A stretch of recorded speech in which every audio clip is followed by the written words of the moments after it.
Welcome back my dear friends. कैसे हैं आप सब लोग? मैं हूं आपका दोस्त नितिन। मुझे कई बच्चे शिकायत कर रहे थे पूरे एक हफ्ते से, सर आपने एक भी लेक्चर नहीं डाला है, क्या हो गया, आपकी स्पीड स्लो हो गई है या आपको कुछ, सब ठीक तो है, घर में सब खैरियत है? जिन बच्चों ने मुझसे मेरी खैरियत पूछी उसके लिए बहुत बहुत शुक्रिया, थैंक यू वेरी मच दोस्तों। आपका प्यार ही है जो मैं सब काम करता हूँ, लेकिन क्या करें, नौकरी भी करनी होती है। अपने दूसरे काम काफ़ी सारे थे, एक हफ्ता पूरा अपना ऑनलाइन चेकिंग, ऑनलाइन असेसमेंट सब काम में लगे हुए थे, तो नो नीड टू वरी। मैंने बोले हुआ कि जैसे टाइम मिलता है सबसे पहले आप हैं, उसके बाद दूसरे काम करता हूँ मैं। तो let's hope for the best. अभी कहीं ना कहीं कुछ वैकेशंस आने वाली हैं, तो हो सकता है मैं डेली लेक्चर अपलोड करना शुरू कर दूँ अब, क्योंकि अब मेरे पास ऑफिस के काम नहीं होंगे, तो मेरा एक ऑफिस है जो मेरा परमानेंट चलने वाला है लाइफ लॉन्ग, आपका और मेरा साथ।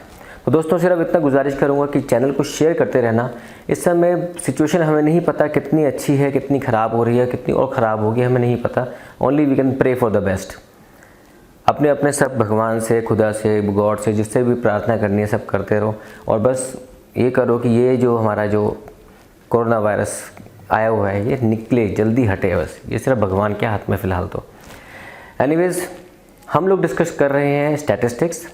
अभी मैं बड़ा खुश हूँ कि बहुत सारा सिलेबस हम कवर कर चुके हैं और बहुत सारे रिस्पॉन्स, मैं बहुत सारे कमेंट जवाब नहीं दे पाता, और क्यों नहीं दे पाता उसका कारण भी है कि एक एक दिन में कोई 200 300 कमेंट आ रहे हैं, तो शायद मैं नहीं कमेंट के ऊपर जवाब दे पाऊँगा, लेकिन जो रेलेवेंट होते हैं उसको पकड़ लेता हूँ। कभी कभी देख भी नहीं पाता, तो उसके लिए sorry, no need to feel bad, मैं आपके साथ हूँ, हमेशा रहूँगा, नो नीड टू वरी। आज हमारा टॉपिक है, आपके सामने बोर्ड पे लिखा हुआ है, कोरिलेशन। ये नया टॉपिक शुरू कर रहे हैं आज से हम, और आज की क्लास में इस लेक्चर में, अगले लेक्चर में क्वेश्चंस करेंगे, इस लेक्चर में हम कंसेप्ट समझेंगे कोरिलेशन का होता क्या है। मैंने आपके सामने 3 वर्ड लिखे हैं यहाँ पे, यूनिवेरिएट, बाईवेरिएट, मल्टीवेरिएट। आप यकीन मानिए, there are so many people who are into research, there are so many people who are into statistics. कुछ खलीफा बनते हैं अपने आप को, वो सोचते हैं दुनिया के सामने ऐसे बोलेंगे, मल्टीवेरिएट एनालिसिस पढ़ा है तूने? ओ यार पता नहीं क्या होता है, नहीं पता, तो कोई बात नहीं, आज पता चलेगा हमको, और आज से हमें ऐसा पता चलेगा कि हम कभी भूलेंगे नहीं इसका मतलब क्या होता है। तो अब हम पढ़ते हैं पहले बैकग्राउंड से, हमने क्या क्या किया है। हमने किया mean, mode, median, mean deviation, quartile deviation, quartiles, decile, standard deviation, याद है, मीन, एब्सोल्यूट डेविएशन, सब कुछ किया हमने।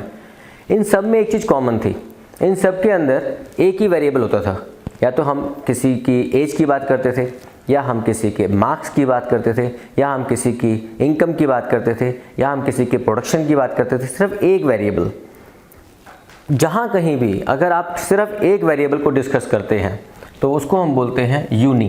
यूनी मतलब वन, ओनली वन वेरिएबल।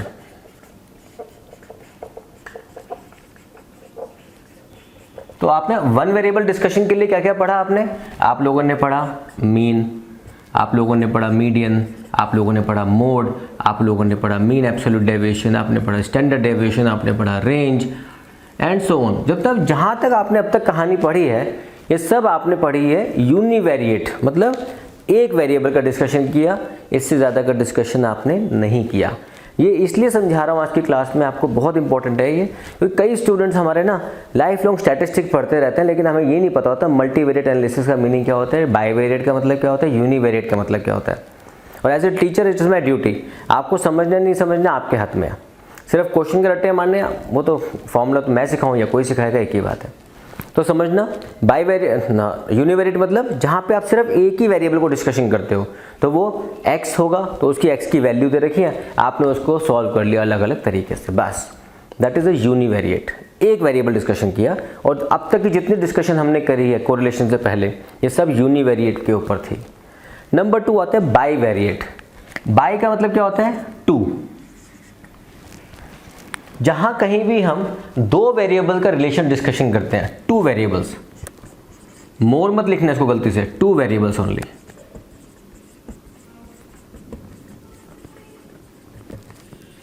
जहां कहीं भी हम 2 वेरिएबल्स का डिस्कशन करते हैं आपस में, जैसे हमने कहा कि price of rice and demand of rice, ये 2 अलग अलग वेरिएबल हैं। इन दोनों का इफेक्ट क्या होगा? अगर प्राइस बढ़ेगा तो डिमांड कम होगी, ज़्यादा होगी, क्या होगी पता नहीं। Price of salt, demand of salt, price of sugar, demand of sugar, price of one, demand of that. ये आपने क्या किया? 2 अलग अलग वेरिएबल लिए, तो क्या हो गया वो? बाईवेरिएट। ये हम स्टडी कहाँ करते हैं? ये हम पढ़ते हैं 2 जगह पे। एक पढ़ते हैं हम कोरिलेशन के अंदर, आपका रिग्रेशन के अंदर, टाइम ट्रेंड एनालिसिस के अंदर भी पढ़ लेते हैं उसको आप कभी कभी।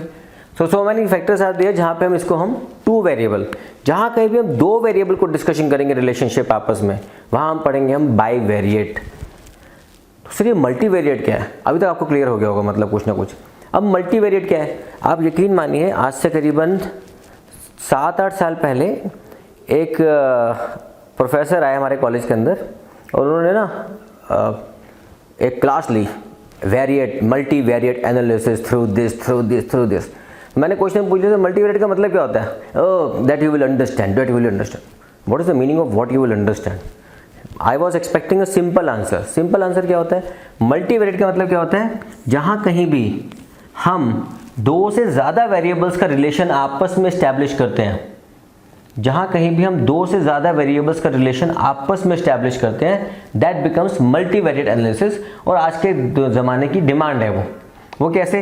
हमने कहा कि सर अगर प्राइस ऑफ राइस बढ़ता है तो डिमांड ऑफ राइस क्या होगी और उसका इंपैक्ट डिमांड ऑन व्हीट पे क्या रहेगा। मतलब अगर प्राइस सिर्फ एक का बढ़ा लेकिन इफेक्ट दो पे आ रहा है तो तीन वेरिएबल हो गए ना, 1 2 3। एग्जाम्पल, पापा की घर में इनकम बढ़ गई। सोचो, पापा की इनकम एक वेरिएबल, आपके स्कूल की फीस दूसरा वेरिएबल, घर का खर्चा तीसरा वेरिएबल, लाइफस्टाइल एक्सपेंसेस चौथा एक्सपेंसेस, आपके एक्स्ट्रा करिकुलर का खर्चा पांचवा वेरिएबल। तो क्या हो गया? आपकी एक चीज़ के ऊपर 5 चीज़ें टिकी हुई हैं, दैट बिकम्स मल्टीवेरिएट। आपके हर चीज़ की इफेक्ट 5 चीज़ों पे जा रहे हैं इकट्ठे, तो दैट बिकम्स मल्टीवेरिएट एनालिसिस। और इसके लिए लोग आजकल क्या करते हैं, बहुत सही तरीके से क्वेश्चनर भरवाते हैं, सैंपल साइज लेते हैं, इकट्ठा करते हैं और सीधा उठा के एक सॉफ्टवेयर आता है SPSS, उसके अंदर डाल देते हैं और डाटा खुद रिजल्ट निकल के बाहर आ जाता है। हाँ, आपको एनालाइज करना आना चाहिए, पढ़ना आना चाहिए। किताबें तो कोई भी लिखता है, पढ़ना हमें आना चाहिए। तो वो आप स्टडी धीरे धीरे बाद में करोगे, लेकिन अभी आप ग्रेजुएशन लेवल पे हो, 11th लेवल पे हो, 12th लेवल पे, जो भी लेवल आपका है, मैं आपको बता चुका हूँ इस चैनल के ऊपर स्पेसिफिक कुछ नहीं बोलता कि इस क्लास का है, ये टॉपिक है। It can be studied by MBA also, MCOM also, CA also, CS also, anybody can study this. And this is one of the important aspect where my students, dear students, really I am telling you, I was a duffer at. मैं बहुत बड़ा duffer था, इन चीज़ों को मुझे समझ नहीं आता था। कई लोग मुझे लिखते हैं सर आप मस्ती में बोलते हैं आप डफर थे। मैं सच में डफर था। मुझे पढ़ाई का समझ तो बहुत लेट आया था कि पढ़ाई का मतलब इन चीज़ों को पढ़ते कैसे हैं। जिस दिन पढ़ना समझ आ गया मैंने पढ़ाना शुरू कर दिया। अब आप समझो कि पढ़ना क्या है। यूनी मतलब एक, बाई मतलब 2, मल्टी मतलब मैनी। तो आपके पापा के घर की जो सैलरी है, जो आपके पापा सैलरी लाते हैं, इनकम लाते हैं, उसके ऊपर कितनी चीज़ें डिपेंड करती हैं। हाउस होल्ड खर्चे, स्कूल की fees, extra curricular, lifestyle expenses, उनके अपने बजट्स, फ्यूचर सेविंग्स। ये हो क्या रहा है? ये मल्टीवेरिएट एनालिसिस है जो एक से दूसरे के संग इफेक्ट करता है। यहाँ तक आपको क्लैरिटी हो गई होगी जो हम शुरुआत में डिस्कस करना चाह रहे हैं। इसको प्लीज़ देख लो, समझ लो, नोट कर लो। कोई डाउट होता है छोटा सा कमेंट डाल दो। जैसे टाइम मिलेगा मैं दोस्तों कमेंट पढ़ूंगा। सीरियसली कह रहा हूँ, जैसे जैसे आपका प्यार बढ़ रहा है कमेंट भी बढ़ते जा रहे हैं। और सीरियसली एक लिमिटेड टाइम के अंदर कमेंट पे आना बहुत मुश्किल होता है, वीडियो बनाना थोड़ा सा आसान होता है मेरे लिए। फिर भी मैं कोशिश करूँगा आपके जितने कमेंट आते हैं उसके ऊपर मैं आंसर देता चला जाऊँ, जो भी रेलेवेंट होगा। ये नहीं कि सर आपने बहुत अच्छा पढ़ाया, अब ये तो कमेंट हो गया ना, इसके अंदर क्या जवाब दो। थैंक यू उसके लिए, शुक्रिया, हमेशा शुक्रिया रहेगा उस चीज़ के लिए। वो कोशिश ही मेरी है कि आपको अच्छा पढ़ाऊँ। इसको नोट करो ताकि हम आगे बढ़ें कोरिलेशन के बारे में। और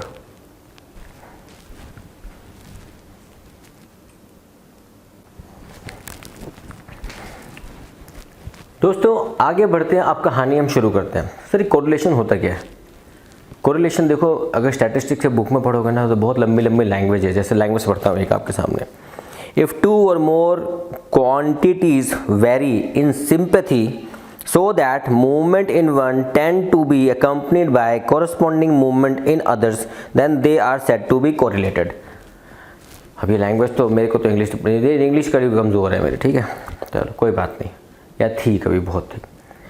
अब ये सिंपैथी क्या है, एम्पैथी क्या है, कोरिलेशन क्या है, रिस्पॉन्ड क्या, समझते हैं इसको। एक सिंपल लैंग्वेज में मुझे मेरे टीचर ने समझाया था बहुत पहले, और मैं आज तक उनके कायल हूँ उनके। उन्होंने सिंपल बोला, how one variable respond in और against movement in another variable.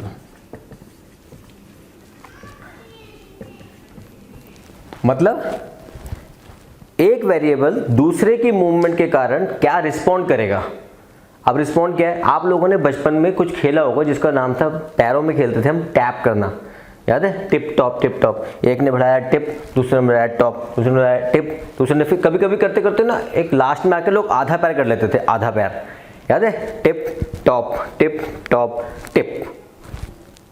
हो क्या रहा है, एक ने मूवमेंट किया, एक ने एक चला, मतलब तुमने भी एक चला, मैंने भी एक चला 100%, मैंने एक चला, तुमने आधा चला 50%, मैंने एक चला, तुमने थोड़ा और कम चला 75%। हो क्या रहा है, when one person is moving, there is a movement by one person, how the other person respond। लेकिन ये हो गया एक जनरलाइज बात करते हैं टेक्निकली चीज़ों की, प्राइस एंड डिमांड।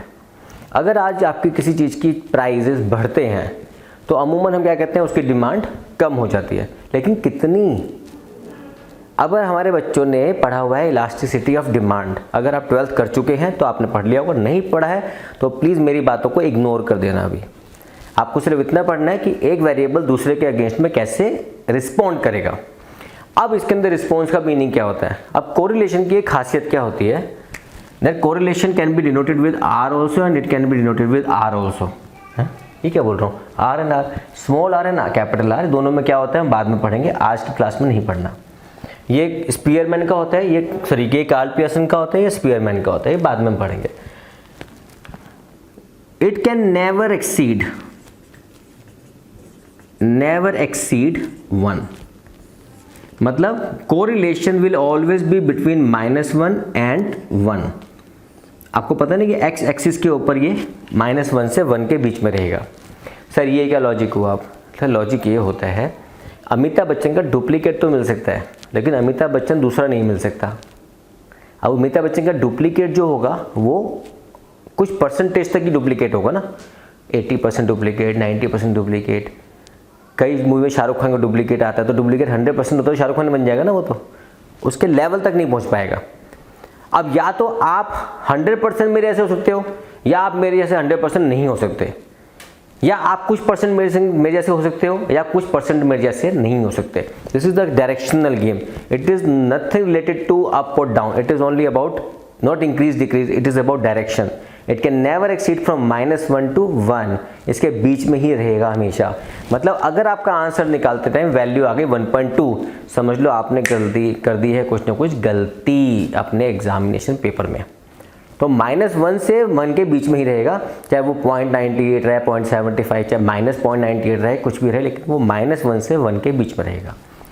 ये आपको याद रखना है, ठीक है। अब क्वेश्चन ये होता है कि सर कोरिलेशन होता क्यों है किसी रिलेशन के बारे में, किसी चीज़ों के बीच में कोरिलेशन होता ही क्यों है, उसके कुछ कारण हैं। उसका सबसे ऊपर नाम लिखा है मैंने, कोरिलेशन एंड कॉजेशन। वाई, कोज मतलब वाई, कोज मतलब कारण क्या है, कारण क्या है उसका, कारक, उसके कारण क्या है। सबसे पहला कारण है कॉज एंड इफेक्ट। बहुत सारी चीज़ों के अंदर कॉज और इफेक्ट का बड़ा ही रिलेशन होता है। जैसे अगर मार्केट में घूम रहे हो, टेम्परेचर ज़्यादा है तो हीट ज़्यादा होगी तो टेम्परेचर ज़्यादा होगा, अगर हीट ज़्यादा है तो टेम्परेचर ज़्यादा होगा। अगर प्राइस ज़्यादा होगी तो डिमांड कभी कभी कम भी हो सकता है, ज़्यादा भी हो सकता है, डिपेंड करता है। That is a cause and effect. Number 2 is effect of third variable. कभी कभी इन दो वेरिएबल पे तीसरे का इफेक्ट आता है। अब वो रिलेशन आप कब समझोगे, जब लाइफ में आप बजटिंग करोगे, लाइफ के अपने अंदर इनकम कमाओगे और धीरे धीरे मार्केट जाके कुछ काम करना शुरू करोगे। अब थर्ड वेरिएबल क्या होता है, अब आज की डेट में हमें मालूम है कि हम 2020 में एक चीज़ से जूझ रहे हैं, दैट इज़ कोविड-19। अब उसके अंदर कोविड-19 के कारण क्या हो गया, लोग घर बैठ गए हैं। तो थर्ड वेरिएबल के कारण मैं घर बैठ गया तो मेरी इनकम कम हो गई, मेरी इनकम कम हो गई तो अल्टीमेटली मेरे घर के खर्चे पे इम्पैक्ट आएगा ही आएगा। तो that becomes cause and effect. Third, one cause affecting two variables, एक कारण दो वेरिएबल, सेम आ गया देखो कोविड-19। अगर आप आज के डेट में तो ये एग्जाम्पल ही बन गया हमारे लिए। फिर chance, A high degree of correlation may be derived due to other coincidences. In such cases, these variables are not in any way related to each other and therefore, in fact, do not have any relationship. For example, the population of a country is increasing and production of sugar is also increasing. Country की production बढ़ रही है, sugar की production बढ़ रही है, दोनों का रिलेशन क्या है आपस में? कुछ भी नहीं, कोई रिलेशन तो है नहीं आपस में, इंडिपेंडेंट वेरिएबल है दोनों के दोनों, लेकिन इन दोनों का रिलेशन बन सकता है, बना लेते हैं हम। पॉपुलेशन बढ़ेगी तो डिमांड बढ़ेगी किसकी? शुगर की। शुगर डिमांड बढ़ेगी तो शुगर की प्रोडक्शन भी बढ़ानी पड़ेगी। तो it becomes as chance, there is a chance. आज के दिन में ये नहीं कि शुगर लोग हर कोई शुगर खा रहा है, कुछ लोग गुड़ भी खाते हैं, सिर्फ मिश्री भी खाते हैं। There are so many factors. ठीक है, इसको देख लीजिए एक बार, फिर हम बात करते हैं आज काइंड ऑफ कोरिलेशन की।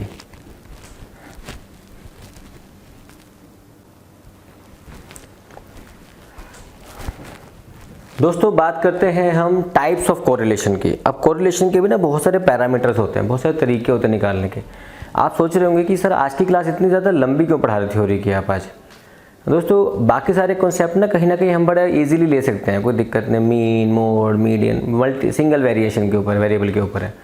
लेकिन कोरिलेशन जब आता है, कोरिलेशन आएगा, रिग्रेशन आएगा, टाइम सीरीज आएगा, ट्रेंड एनालिसिस आएगा, these are going to be use by you throughout your life. अगर आप कॉमर्स फील्ड में रहेंगे और आगे बढ़ रहे हैं, या कुछ बच्चे ऐसे भी होंगे जो मुझ जैसे भी अपना करियर ऑप्ट करेंगे, जैसे टीचर बनना चाहेंगे, तो लाइफ में रिसर्च करना चाहोगे, कुछ भी करोगे, तो you have to understand the implication of all these things.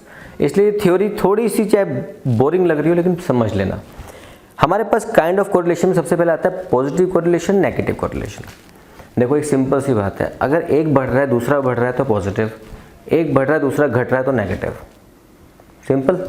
तो अगर मैंने कहा कि एक वेरिएबल है, दो वेरिएबल है, अगर ये बढ़ा और ये भी बढ़ा तो पॉजिटिव, लेकिन अगर इसी में अगर ये बढ़ा और ये घटा तो नेगेटिव। तो अगर मैं बोलूँ हस्बैंड वाइफ की एज, पॉजिटिव कोरिलेशन होगी, नेगेटिव कोरिलेशन होगी? तो आंसर सिंपल है ना, इंसान की एज तो हमेशा पॉजिटिव कोरिलेशन होगी ना। अगर मेरी बढ़ेगी तो आपकी भी बढ़ेगी। आज से 1 साल के बाद मैं भी 1 साल बाद बड़ा हो जाऊंगा, आप भी 1 साल बड़े हो जाओगे, तो पॉजिटिव कोरिलेशन।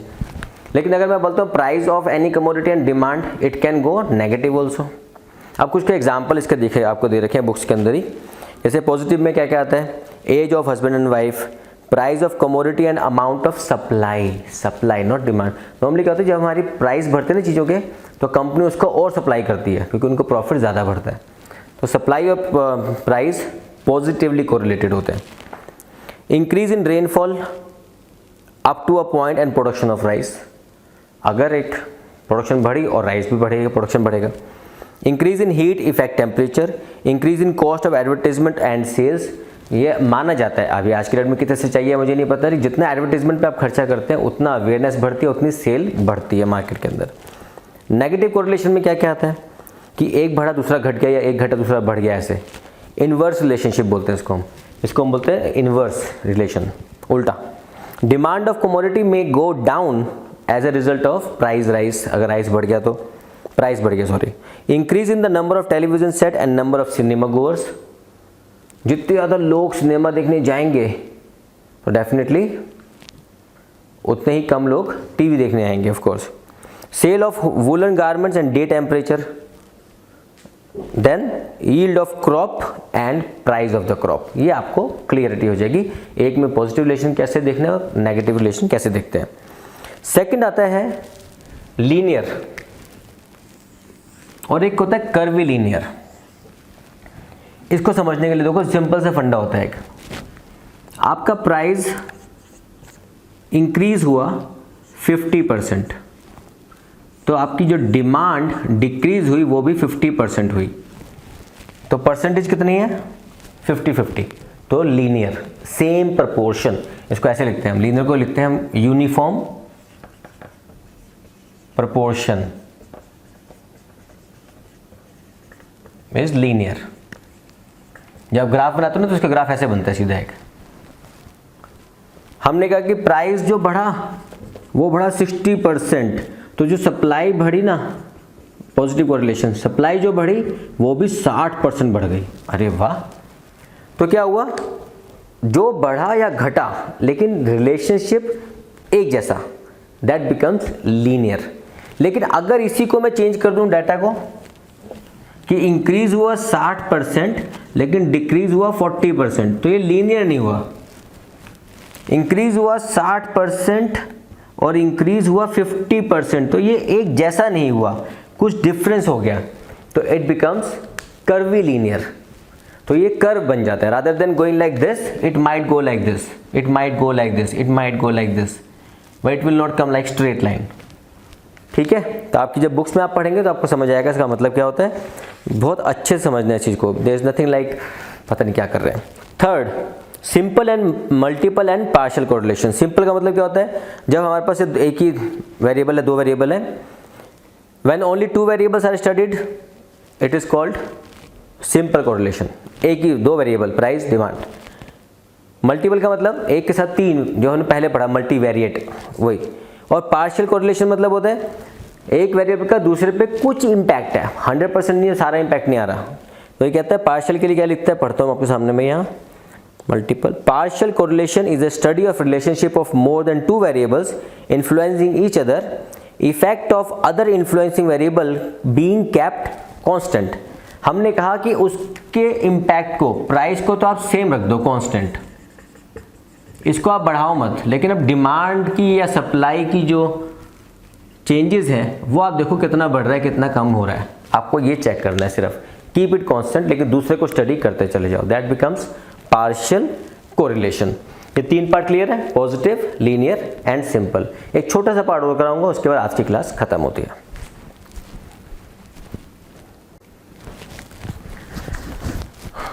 दोस्तों ये पार्ट बड़ा इंपॉर्टेंट होता है। ये इसलिए इंपॉर्टेंट है कि किसी चीज़ को जब एनालाइज करते हो उसके बारे में लिखना होता है, आंसर आता है उसके बारे में लिखना होता है, तो हमें उसके बारे में पता होना चाहिए हमें लिखना क्या है। कोरिलेशन के अंदर तीन तरह के कोरिलेशन होते हैं। एक होता है पॉजिटिव कोरिलेशन, एक होता है परफेक्ट कोरिलेशन, एक होता है जीरो कोरिलेशन और एक होता है उनके बीच में। इसको हम टाइप नहीं बोलते, इसको बोलते हैं डिग्री ऑफ कोरिलेशन। कितना डिग्री है, कितना लगता है, कितना, लगभग कितना या एक्चुअली कितना। हमने कहा जब परफेक्ट कोरिलेशन होगा, इसका मतलब है जब आपका आंसर आएगा वो आएगा 1, मतलब या तो -1 होगा या फिर 1 होगा। बस ये दो आंसर अगर आ गए तो हो गया परफेक्ट कोरिलेशन। मतलब डिमांड बढ़ी 100%, आप भी घटे 100%, 100%, 1 1। डिमांड बढ़ी 100%, सप्लाई बढ़ी 100%, 1 1, बस 1 1। अगर कोरिलेशन में आपका 1 1 के बीच में है तो परफेक्ट कोरिलेशन है, इसके अंदर कोई दो राय नहीं रहेगी। लेकिन अगर आपका प्राइस बढ़ा 100%, demand no change, zero correlation. Price बढ़ा 100%, supply no change, zero correlation. मतलब कोई रिलेशन ही नहीं है, कोई रिस्पॉन्स नहीं कर रहा। एक वेरिएबल तो हिल रहा है लेकिन दूसरा वेरिएबल रिस्पॉन्ड ही नहीं कर रहा, तो क्या हो गया, zero correlation. That becomes zero, where R value becomes zero. अब इसको आपको समझना है इस पर्टिकुलर पार्ट से। लिमिटेड कोरिलेशन क्या होता है? लिमिटेड मतलब होता है कुछ डिग्री है। अब इस चार्ट से, इस पर्टिकुलर टेबल से आपको एक क्लैरिटी आएगी। आपकी हर किसी की बुक में ये टेबल गिवन होती है, तो ये नहीं कि मैंने कोई ईजाद करी है, ये बुक में गिवन है। जब कभी भी किसी दो वेरिएबल के बीच में परफेक्ट कोरिलेशन होगा तो it will be between 1 and -1। तो देखो ये है परफेक्ट, 1 -1। ये पॉजिटिव साइड पे क्या होगा, नेगेटिव साइड पे क्या होगा। वेरी हाई, वेरी हाई के अंदर क्या होता है, जितने बच्चों के 90% से ऊपर है, ऐसा सोचना है, 90% से ऊपर वेरी हाई। तो 0.9 से लेके -0.9 तक वेरी हाई। सफिशिएंटली हाई तो 75% से लेके, डिस्टिंक्शन वाले सारे 75% से लेके 90% के बीच वाले, तो 75 से लेके 90 तक 0.75, 75 मत बोलना, 0.75 से -0.9, और यहाँ पे भी 0.75 से लेके -0.9 तक, तो नेगेटिव के अंदर। सर मॉडरेट, जिसको हम बोलते हैं एवरेज, एवरेज कहाँ से कहाँ तक होती है, 60 से लेके 75 तक, तो आपको 60 की जगह लगा दो 0.60, 0.75 ऐसे करके। तो एवरेज या मॉडरेट कहाँ तक आगे रिलेशनशिप, 0.60 से 0.75, -60 से लेके -0.75 तक। ओनली पॉसिबिलिटी है, रिलेशन, कोरिलेशन है, 100% नहीं है कुछ रिलेशन है। वो कब होगा, जब 30% से 60% तक। मैं परसेंटेज इसलिए बोल रहा हूँ क्योंकि अगर इसको कन्वर्ट करूँगा तो 0.30 और 60 ही आएगा। तो 0.3 से लेके 0.6 तक आपका कोरिलेशन है, पॉसिबिलिटी है, चांसेस लग रहे हैं कुछ रिलेशन होगा। जब होगा जब 30% से भी नीचे ही है तो उसको क्या रिलेशन मानोगे यार किसी चीज़ के अंदर आप? इसका मतलब वो हिल तो रहा है, हवा का झोंका है, आपको हिला रहा है, डुला रहा है, लेकिन शायद 100% रिलेशन की बात नहीं करेंगे, कुछ इंपैक्ट आ रहा है लेकिन 100% नहीं आ रहा, तो that becomes less than 0.3, less than minus 0.3। और जीरो कोरिलेशन क्या होता है, जो मैंने पढ़ाया भी आपको, कोई रिलेशन नहीं है। प्राइस बढ़ा, डिमांड चुपचाप बैठी है, प्राइस घटा, डिमांड चुपचाप बैठी है। जैसे नमक के केस में क्या करोगे आप, जितना नमक खाना उतना ही खाओगे ना, प्राइस जितना मर्जी बढ़ा ले, जितना मर्जी घटा ले, उतना ही नमक लाऊंगा घर में मैं। तो in case of necessity goods relation correlation is always zero, या पॉसिबिलिटी छोटा मोटा कर लोगे, कितना इम्पैक्ट लाओगे, ज़्यादा इम्पैक्ट नहीं लाओगे आप। ठीक है, तो ये हो गया हमारी कहानी ख़त्म डिग्री ऑफ कोरिलेशन के बारे में। तो अब करना क्या है, समझ आ गया कोरिलेशन के चैप्टर आपको? अगली क्लास में हम पढ़ेंगे प्रैक्टिकल कैसे करते हैं। तो देखो इसको जल्दी से नोट डाउन करो।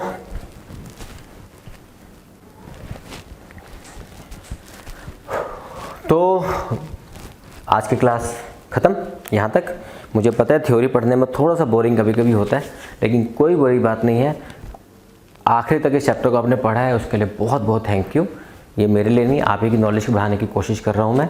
तो प्लीज़ जाने से पहले, कोविड चल रहा है तो आपको पता है रिस्क तो चले रहा है, मैं भी घर बैठा हूँ, तो मेरे लिए थोड़ी हेल्प कर दो, मेरी फ़ीस दे दो यार, बहुत मुश्किल होता है वरना। ठीक है फीस का बटन है एक नीचे, ठीक है, लिखा है उस पर फीस लिखा है, नहीं लिखा ना उस पर लिखा है सब्सक्राइब, उस पर लिखा है सब्सक्राइब और आगे लिखा है बेल आइकन, दबा दो और दोस्तों को शेयर करो। दोस्तों ये चैनल आपका है और आप ही को बढ़ाना है, मैं सिर्फ एक ज़रिया हूँ एक समझाने का।